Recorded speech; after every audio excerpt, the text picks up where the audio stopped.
আমার হায়াতের কসম, আমার ইমানের কসম, ওই আল্লাহর কসম করে বলছি যে আল্লাহর হাতে আমার জীবন। বর্তমান ফিলিস্তিনের যুদ্ধ শেষ হবে, ইমাম মাহাদি এসে যাবে।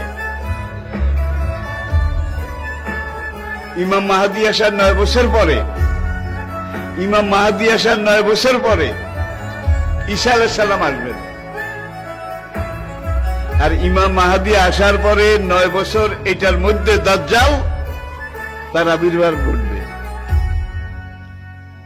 এমন সময় আমি আপনাদের সাথে কথা বলছি, হাদিসের ভাষ্য অনুযায়ী মনে করেন দাজ্জাল আপনার বাড়ির দরজায় এসে দাঁড়িয়েছে। এমন সময় আমি আপনাদের সামনে কথাগুলো বলছি, যেই সময় মনে করেন ইমাম মাহাদি আপনার ঘরের সামনে এসে দুয়ারের কড়া নাড়তেছে। কত কাছে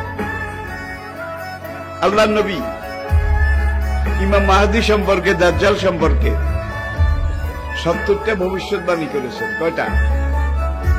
তার মধ্যে 66টা হয়ে গেছে, বাকি আছে কয়টা? এই 4টার মধ্যে কিন্তু ইয়াজুজ মাজুজ বাইর হবে, সব খাইয়া ফেলাইবে।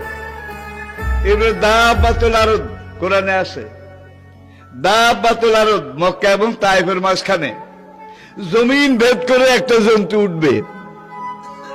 সেই জন্তুটা রাতের শেষ প্রহরে মাথা উঁচু করবে। মাথা এত উঁচু করবে, কাবা থেকে দেখা যাবে, ইয়ামেন থেকে দেখা যাবে, বাইতুল মাকদাস থেকে তার কল্লা দেখা যাবে। সে কল্লা উঁচু করে বলবে, হায় দুনিয়ার মানুষ, সে মুসলমান জাতি, দুর্ভাগ্য তোমাদের, আজকে রাতে আল্লাহ তওবার দরজা বন্ধ করে দিয়েছে। তওবার দরজা যদি বন্ধ করে দেয় আল্লাহ, তাহলে আপনি নিজেরা 100 বার জবাই করলে বোধহয় মাপ পাবেন। আর কোনো কিছু আছে রইছে? নাই।